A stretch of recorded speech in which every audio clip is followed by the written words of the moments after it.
Hello and welcome to episode 5 of my Stormcastle developer commentary. Today we will be doing Uphill Struggle, and this is the first hard area of the map. So yeah, it's going to be pretty challenging for the first time in the map, probably. I mean, I might actually have to do 2 episodes on this one because I did go a little overboard for the first time on this map. So I set up a little half base here. I'm not going to set a spawn or anything, but if I come back with too much stoof, I can store stuff in this chest. I'll probably want to make another chest to put there as well, because I know that this stuff is, this area is pretty generous with loots, as is my entire map, pretty much. But it's, yeah, I'm probably not going to stop and get every bit of loot. But, you know, it's good to have a double chest there. Okay, get some normal. I haven't played Minecraft in a while, so I'm a little rusty, and I might have left some settings changed. So hopefully the sounds are working. And you can already see there's another resource skeleton. I like to call those skeletons the resource skeleton 2.0 because they drop some pretty awesome stuff for this point in the map. The sword has smite 3, unbreaking 3, and looting 3. So it is difficult to repair, the sword is, but as a sword to use, it's really good because it got smite 3 and unbreaking 3, so it's like barely ever gonna break. Well, it's gonna break. But also in this area, there's diamond stuff for the first time, which is a bit ridiculous, because diamond stuff usually is saved for like intersection 5 in a lot of other maps. So, yeah. I'm just going to mention this now. I'm extremely rusty at Minecraft because I played a certain other game for a very long time this weekend, so I kind of lost Minecraft's controls. Like, I'm having trouble sprinting right now because in the game I was playing, it's a shift sprint, which I don't understand why Minecraft didn't go with that. I know the shifting to stop yourself from falling off ledges, and that's nice to have in Minecraft, but in terms of sprinting, double tapping W and like using controller or whatever, it's kind of annoying. So I might have trouble this episode in particular. Anyway, this is the introductory cave area of Uphill Struggle. It's a nice plain cave because I was very newbie at building caves, and I just hollowed out an MC Edit spherical brush cave kind of thing. And yeah, this is like my second go at a cave. You saw the first go at the cave at the this kind of second part of Ganon's Tower. Another thing that seemed weird while I was testing a recording is Fraps really recorded dark. I'm not sure if it was Fraps or if it was the player that I was playing the video for, but the brightness level seemed a bit darker than it used to be, but maybe it's just because I'm rusty at watching my own videos or something, I don't know. So you'll notice that there's glowstone all along the sides of this cave. That's because, while testing this, even though I put a bunch of honeypots around, it seemed natural spawns were pretty overwhelming, so I kind of toned it down using glowstone, and this way it's a lot easier to light up as well, because, yeah, an open cave is a real hassle to light up like this. And I hid the spawners behind those little lines there that the brush created, and I was too newbie at map making to prevent obvious brush strokes. And now we enter a really large section of the cave. Let me just light up this stuff so that there's no natural spawns on the way back, or at least a very small amount of them on the way back. I'm still trying to limit my torch usage, so I have plenty, because this area is pretty big and requires a lot of torching. Alright, yeah, my scrolling's off too. Really need to, should have kind of like warmed up before recording. I usually try to do that before recording Minecraft. I warm up by doing some, I don't know, like speedrun Super Hostile or something, which is kind of fun, but hopefully I can bear with myself and tackle this area in a decent amount of time. 2 episodes max, because this area might take more than 2 episodes. Well, it might take 1 episode if I'm really good, but I doubt that. Down there are 2 obsidian encased spawners. One is the zombie you just saw there in full gold, and stone sword. Yeah, stone sword. And their armor has just projectile protection 4 and unbreaking 3, so just shooting them like this is not going to do much damage, so that you're encouraged to smack them up close. Like this. So they take like 4 hits up close with the sword, but they take like, I don't know, like 6 or 7 shots with the bow. That's just to encourage the player to finally use a sword instead of a bow that I give out way too much of earlier areas, in order to make up for the water temple. Because of the water temple, I had to give out some really nice bows at the start, so this is kind of just to make bows less useful, maybe, to put projectile protection on more mobs. It's something that I liked to do in this area, just because the bow is kind of OP on a lot of mobs, especially melee mobs, because then you don't even have to take damage. There's some coal scattered around, which I put in like pretty much every area now. My bow is getting really low, so I want to kind of avoid using my bow. Now this crater here is kind of tough to tackle if you go right into it, but what I seem to see to work is to rush in after clearing out some natural spawns, light up these obsidian spawners as best you can, even though they're pretty wide range, so it's going to take a while to actually like light up their entire radius. The other obsidian spawner, other than the gold zombie, is another resource skeleton spawner. Let me just pick up this armor so I can show it. And yeah, that's just there in case you mined up the resource skeletons at the start of the area, and you decided that that wasn't such a wise move. So yeah, you don't have a diamond pick at this point, so it's not like you're going to be able to take these out with a lot of... Yeah. So it's not like you'll be wanting to take them out. I might have put stone at the bottom of them, like underneath the spawner, but I'll forget. Resty. Getting hit a lot. The last Minecraft CTM I played, actually, it's been a while since I recorded, but I pre-record, and this episode is going to come out like pretty soon after the last episode, but in reality it's been like a week or two since I recorded a developer commentary. But yeah, I played the entirety of Ragecraft 2 since then, and I gotta say, that map is astounding. Like, seriously, I'm considering playing through Ragecraft 2 again on video, in like hardcore mode or something, to make it interesting, because the map is just that good. So yeah, I might see that after I finish the developer commentary. But you never know, I might just not record it or something, I don't know. Like, he said he's gonna work on another map, thanks to 1.8 that's coming out, and with all that fancy command block @E commands that you can now use to make mobs even more crazy and interesting. So that'll be fun to see what Helicio does with that new command block argument thing. In fact, I'm going to be using a lot of it on Blitz, because I wanted to make that map a very interesting mob heavy, and @E is perfect for that. Alright, I think I lit up these spawners pretty well so that they shouldn't be spawning many more. Kind of used up all my torches. And yeah, my sword and bow are also going to break pretty soon here, so I don't want to finish these guys off. And make sure I have a Smite 3 sword from one of these skeletons, so I can replace this sword with it. This sword is only Smite 2, and it doesn't have Unbreaking. So yeah, Smite 3 Unbreaking 3 sword's going to be a nice upgrade. Even though it's got looting, so it's going to be harder to repair. Hopefully I get a sword with a lot of uses left on it. Oh yeah, these books that the resource skeleton dropped, they are Unbreaking 3 books, just to give the player an infinite source of those, because Unbreaking 3 is like really useful, and it's nice to have, and it's just a convenience item that I like to give out, because who wants gear without Unbreaking on it? If this sword barely lasted anything, right? Well, actually, it did last me like the entirety of Ganon's Tower, so can't really complain about how long that lasted me. And now I'm gonna back off so I can put some stuff in the chest at the beginning of this area and talk about other stuff, I guess.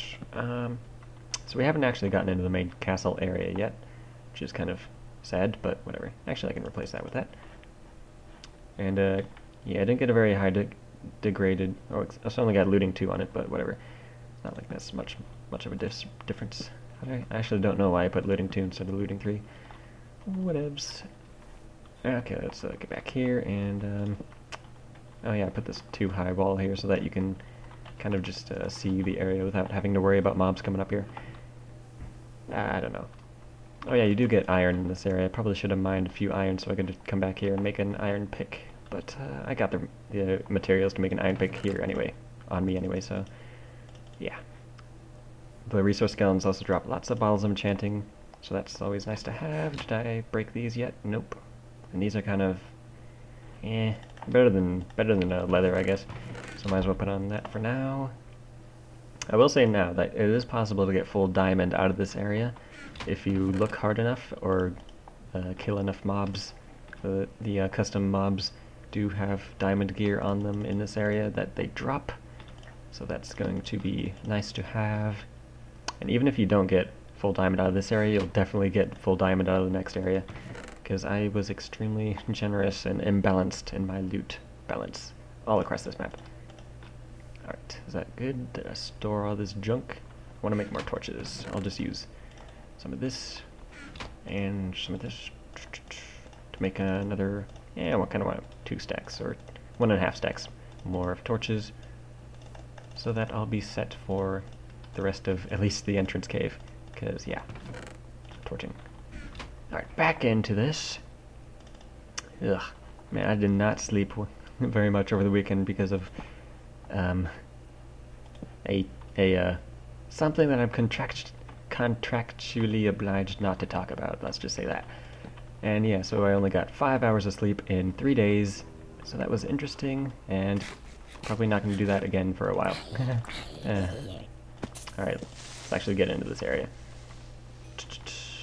So there's iron ore in this big cave over here I'm about to get to. I think I safed up these obsidian spawners well enough, and this entire cave well enough to be able to block my way up. Bit of FPS lag there, probably loading the castle and all of its juicy funness. Yeah, this castle might be like the first area that people start like really having lag issues on because of a certain mechanic I decided to implement to encourage the fun path. Okay, so yeah, here's the iron ore, and here's an iron block, which has a chest with a bunch of free regen potions in it, because there's poison and witches in this area, and I gave these out kind of just to nerf those, because witches can cause players some problems a lot of the time. So I'm going to mine up a few of these and then head back to cook up some iron ore and make an iron pick. But that's not really video worthy, so I'll just pause it right here and come back when I have an iron pick, and I guess I'll repair one of my Smite 3 iron swords while I'm at it, so I can use that in this area. So yeah, be right back. Alright, I'm back with an Unbreaking 3 iron pickaxe. I just threw an Unbreaking 3 book on this, because why not? And I repaired a Smite 3 Looting 2 Unbreaking 3 iron sword from one of the resource gillies. Yeah, so I'm back down to 11 levels, which still not bad. I had like tons of levels. I don't know why. Well, I guess it's because I haven't been trying my hardest to max out my gear in this run because of, I don't know. Anyway, oh yeah, I wanted to talk about this area and how there's like no artifacts that you get out of this area. Like I forgot.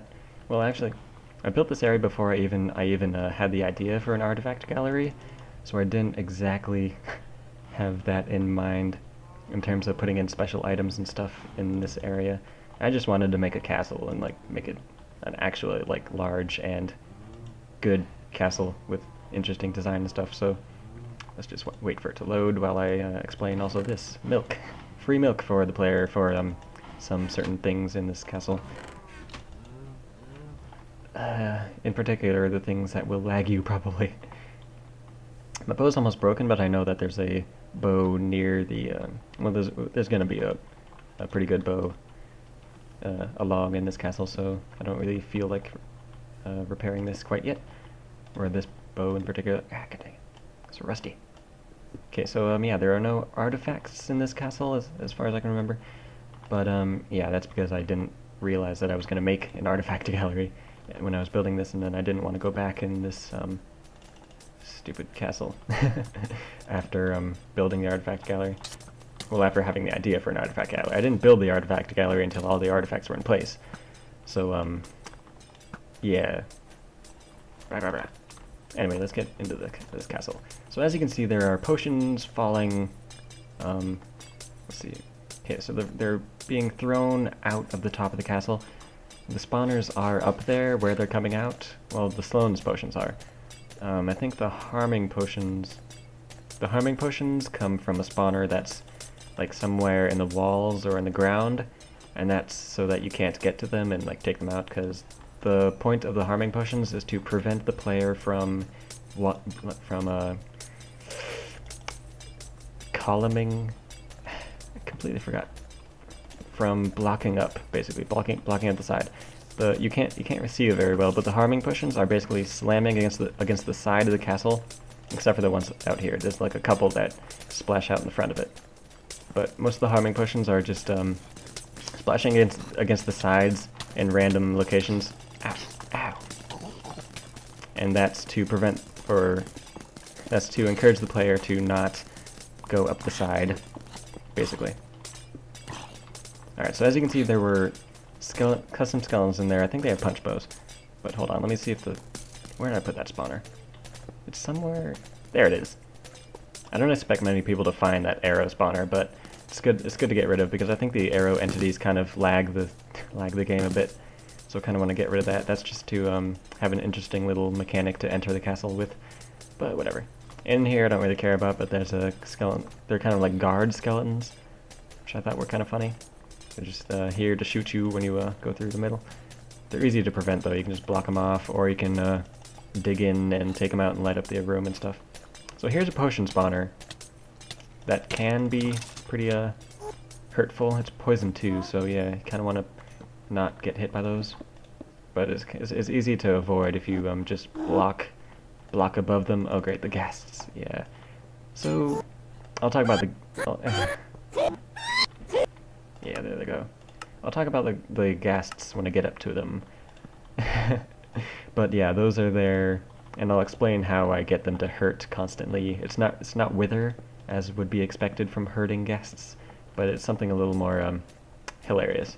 So anyway, let's dig out this poison spawner. Yeah, these poison spawners, I didn't have the glass there at first, and you could like really see the flames going out there, but those are just to have another interesting mechanic to enter the castle with. And you can easily just block up and then over where they're splashing and to get into the room. Kind of thought it was funny to see them just falling out of there. And yes, I actually used decorative lighting for once in my rooms. I really lacked that building aesthetic tendency back when I was building most of this map. But anyway, let's get into this first room where we already see a supercharged creeper. This is the first time in the map where you see a supercharged creeper, and one of the only times, because I really hate supercharged creepers. Like, as a player, I hate them.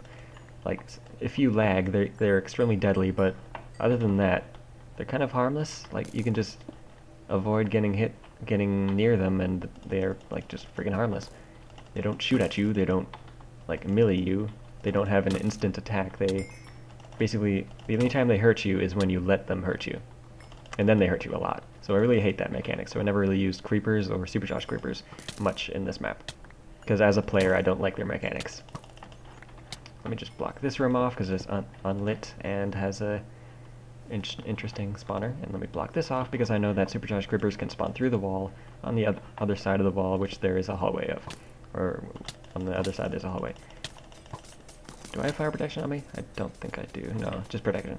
Well, I actually do. I do have fire protection for my boots, which I have a backup for when those break. Now, these guys you can farm these boots, blast protection 3, unbreaking 3, and you can also notice that there's actually, I'll put those on now. Those are really good. Overpowered, to be honest, but whatever. And I got good durability on this one. Nice. And like everything they have has blast protection to nerf their dying from these supercharged creepers. I saw that one spawn there. It's probably on the other side of that wall, so that'll ambush me when I go over there. And this room, this is to just show the player another hilarious mob I decided to whip up, and it's basically a witch on a bat. Or an invisible bat, so it looks like the witch is basically just flying. So that's kind of funny. I'm not sure, but I think I put resistance 3 on the bat. Okay, nice. I got lucky on those 2 shots and was able to kill the witch before it hit me. But yeah, they're basically like bombers. It's kind of funny to see them like drop potions on the player while they're flying around. So yeah, that's one of the experiments I did when I was building this map. A bunch of interesting mobs. And this is some extremely overpowered loot that I don't know why I put all this crazy generous stuff in... God, I really can't believe how generous I was in the start of this map. It was due to inexperience in building and not having experience in terms of what items to give out when, is what I would call my generosity in this map. So yeah, there's tons of food. There's potion of regen, it's better than mine, lasts longer. And potion of healing, I like to give those out. Protection 4 books, really? Jeez. Ridiculous. Golden apples. All this stuff is just so overpowered for an intersection 2 loot area. And that bat with a witch on it is like not that difficult to be able to be rewarded with something like that. Anyway, let's make sure, because I have my mob sounds off due to the witches, so I want to be careful around supercharged creeper spawners, which I'm sure there's one right around this corner. Or not? Wow, I thought there would be one there. I thought I saw the spawner spawn. Whatever. Now I know there's another one. Okay, I should probably talk about the castles and their symmetry. So as a map builder, I was extremely OCD about symmetry in terms of the castles I made. So you'll notice that like pretty much every castle is perfectly symmetrical in terms of rooms, mobs, loot, and all that junk, because it was easy to like copy and paste a symmetrical side and then mirror it and then use that MC edit shortcut in order to make an area. Holy crap, diamonds are freaking overpowered. So much meat too, or so much food. And then this is what I was going to replace that with. And yeah, overpowered. So anyway, yeah, symmetry was easy to do. Damn it, how am I thinking? God. Man, as I go through this map, I'm like, I keep thinking to myself, what was I thinking? So anyway, symmetry, yeah, so it was easy, and I liked how symmetrical it was, and I wasn't exactly... I didn't seem to want to encourage exploration and that kind of wonder that you find in a map, so yeah, I was really bad at that. So yeah, here's these guys. These guys you could farm for free protection to Unbreaking 3 iron armor, which is really good and extremely overpowered in terms of this point in the map, as usual. And also the swords are enchanted with something too. I think it's Smite 3 Unbreaking 3, so I dropped the looting on these guys compared to the resource skeleton, which I don't know why I did, but it's better than the sword I have on now with the looting. Actually, I'm not sure if I dropped the looting. Let me check. Yes, I did. So yeah, it's even better than the resource skeleton ones in terms of, well, my preference, because I don't like looting on my swords. It just kind of jacks up the enchantment cost of repair, and I don't exactly like having any of the looting mechanics as well, because basically everything you loot from a mob that you're killing, and that the looting affects, unless the looting affects drop chances on the custom mobs, which I haven't exactly tested, but I'm not sure if that does it. I kind of doubt it does. But anyway, yeah, looting 3, or looting in general, just doesn't have the utility that I would call worth having the increase in enchantment cost, especially looting. Looting is really expensive to have on a sword. And then there's these guys, which I'll take that spawner now because I know there's a pigman spawner and lighting up does nothing. Oh god, yeah, whoops. Nice AI, pigman. Anyway, so yeah, here's I think the first pigman custom mob I made. And yeah, he's just kind of like a shout out to the Vex Zistos, because they have the battle sign, but they do have a pumpkin on their head, which is my kind of touch on, like, most of the pigmen I make in this map have pumpkin heads, because I think that looks hilarious on pigmens, and it just kind of speaks to their character, I think. So yeah, that's them. Man, you get a lot of junk from mobs early on my map, because I didn't know how to balance the drop chances of mobs to not drop their gear too often. Because really, this is... yeah, you get too much junk. Actually, these legs are better than my legs for now, so replace those, and now that I have these boots, I don't have to worry about, like, any kind of boots. I'll keep this sword to repair later, but otherwise, these swords are not that great. I'll keep one of these chest plates to repair later, and I'm out of torches, so I'll be making some couple stacks. Alright, what do I want? Oh yeah, the iron in this room is kind of the reward for exploring into this part of the castle, because this part is kind of not required, but it is kind of encouraged to go into in terms of like its location. Like, you wouldn't miss this room very easily. And these chests are just some pretty nice enchanting books. That only has projectile protection, because that's kind of like the worst of the protection enchantments, in my opinion, because, yeah, it's just terrible. Feather Falling, that's good. Unpricking, Fire Protection, and Blast Protection, those are pretty good.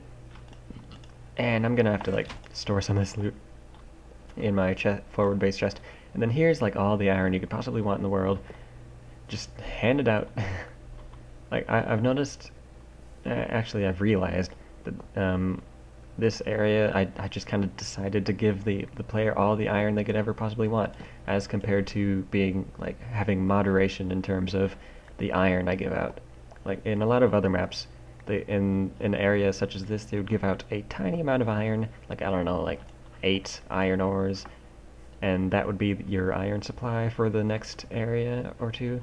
Or it would, actually, the moderation would increase, where you'd get a little more iron each area continuing, and then that, yeah, I kind of like that better. I should have done that in this map, but I was stupid and immature in terms of map making, so I just gave out these hundreds and hundreds of iron ores, or iron ingots, basically, in terms of this iron block as a reward for exploring into this room. Holy crap, 4 endermen just spawned. Wow. Anyway, I'm feeling dizzy because I'm lack of sleep over the weekend, I guess, and lack of nutrition because I didn't eat very much at all over the weekend as well, so I'm getting sidetracked and dizzy and ugh. So I'm gonna pause it here and let my head recover and put some of this loot back in my chest at the beginning of the area. So I'll be right back in this castle as soon as I put this loot away.